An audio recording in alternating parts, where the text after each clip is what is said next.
Voltamos com o Balanço da Economia. Muita informação e prestação de serviços só para você aí de casa.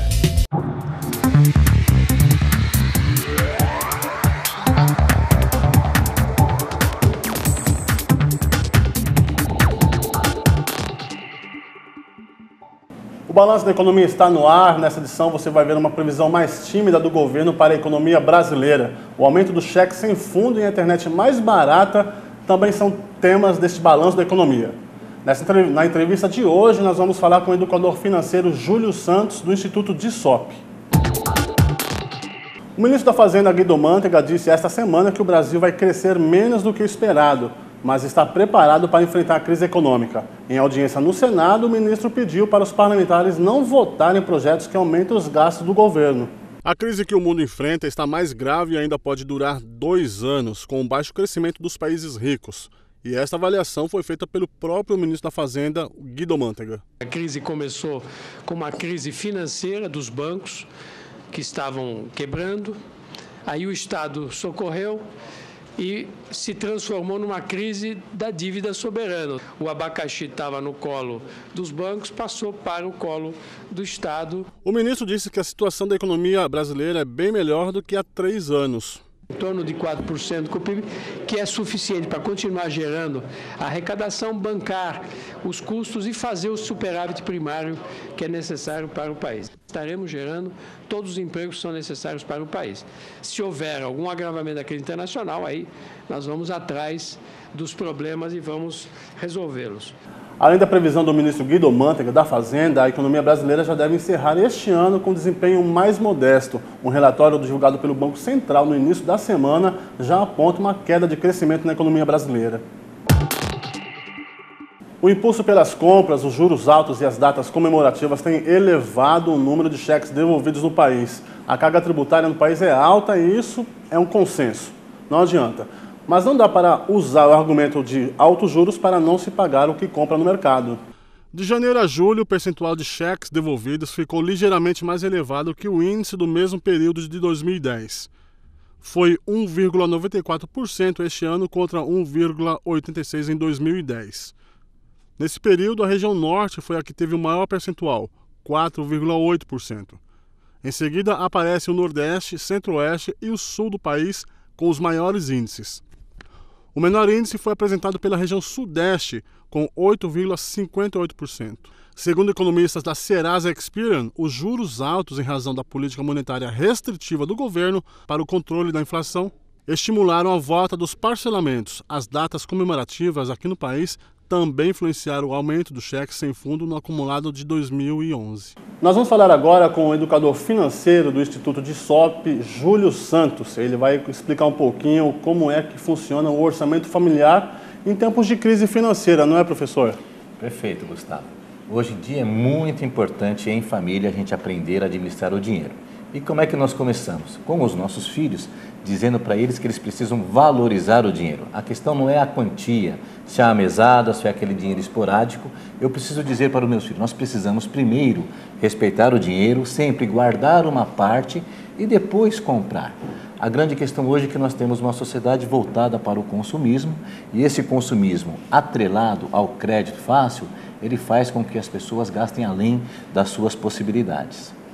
Outra questão também é que quando uma criança ela desenvolve o hábito adequado desde pequena, quando ela crescer, ela vai ter uma atitude consciente em relação ao consumo. Então ela vai comprar, mas antes disso ela vai guardar, vai aprender a comprar à vista, vai ter desconto. Como nós vimos aqui, os juros altos, eles acabam comprometendo o orçamento familiar. Então qual que é o ideal? Aprenda a não pagar juros, não usar desnecessariamente o crédito fácil. Hoje a economia brasileira é uma das que mais cresce no mundo, né?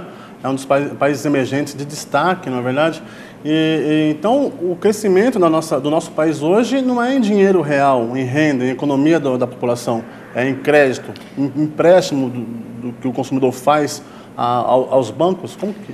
É exatamente isso. Nós vemos uma situação de muito consumo, mas como é que o consumidor está comprando? Com cheque especial, com cartão de crédito, com crédito consignado, uma série de elementos que ele tem de fácil acesso que, estimulado pelo marketing, faz muitas vezes as pessoas comprarem realmente coisas que não precisam no seu dia a dia. Então eu preciso analisar em família exatamente o que é que nós podemos nesse momento e o que é necessário, para que assim nós possamos ter uma vida saudável, independente da crise do ponto de vista macroeconômico.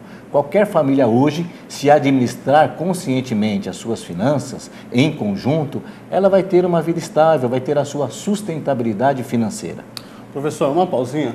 Para quem ligou a televisão agora, eu estou falando com o professor e educador financeiro Júlio Santos, do Instituto DISOP, que está dando dicas aí de educação financeira, como você pode planejar melhor o orçamento da sua família e ser mais feliz aí com o dinheiro que ganha, sendo pouco ou muito, sendo salário mínimo ou 10 mil reais. Eu converso com muitas crianças em alguns eventos e a criança fala, eu pergunto para ela, para que serve o dinheiro? Ela fala, dinheiro serve para gastar. Então nós temos que ensinar aos nossos filhos que dinheiro, em primeiro lugar, deve servir para realizar sonhos. Então eu devo guardar primeiro para realizar os sonhos. E é claro que o consumo, ele existe na vida de uma criança e existe na vida de um adulto. Mas as pessoas falam, eu ganho pouco. Na verdade, se elas fizerem um diagnóstico da sua vida financeira, elas verão que grande parte dos seus gastos, cerca de 20%, são com coisas desnecessárias. Então esse planejamento, essa consciência vai fazê-la perceber que a sua renda, ela pode ser totalmente compatível com um padrão de vida adequado para a sua família. A gente estava conversando nos bastidores, né, professor? O senhor explicou que na Revolução Industrial a população mundial entrou numa era de consumo. E hoje, qual é a era em que nós estamos hoje, professor? Exatamente. Existe estudo que no início nós éramos produtores lá na Idade Média, então nós produzíamos para comer, para vestir e assim por diante.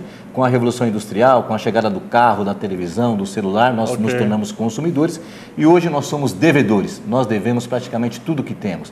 A televisão está financiada, o carro está financiado, a casa está financiada e isso gera um montante de juros que a família paga.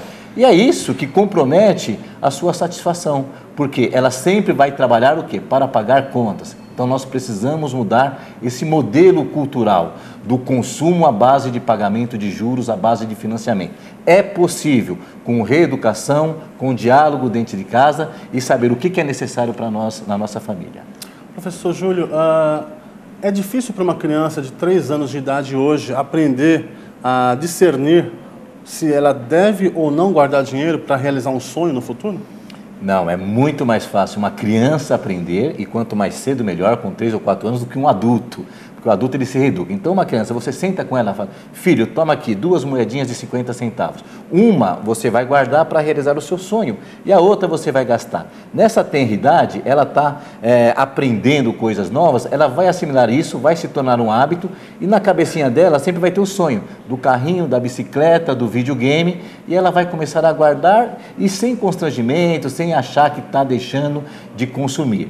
Bom, isso vai se tornar tão saudável na vida dela que aí ela vai carregar esse comportamento para a vida toda. Professor Júlio, muito bem. Obrigado, professor Júlio. Espero que o senhor possa nos ajudar com sua experiência em educação financeira em outras ocasiões. O Balanço da Economia fica por aqui. Obrigado pela sua companhia e até a próxima edição. Muito obrigado, Gustavo Vilela e a toda a equipe do Balanço da Economia. Está claro que, preservando as árvores, ajudamos a manter os pássaros e tantas outras formas de vida. Tornamos mais agradável o dia a dia de todos. E é sempre bom lembrar que as folhas que caem servem de adubo para as plantas. Continue com a programação do Hit Notícias e o mundo da moda no Fashion Hit. Tem o Hit Esportes na Hit TV de segunda a sexta ao 12:30.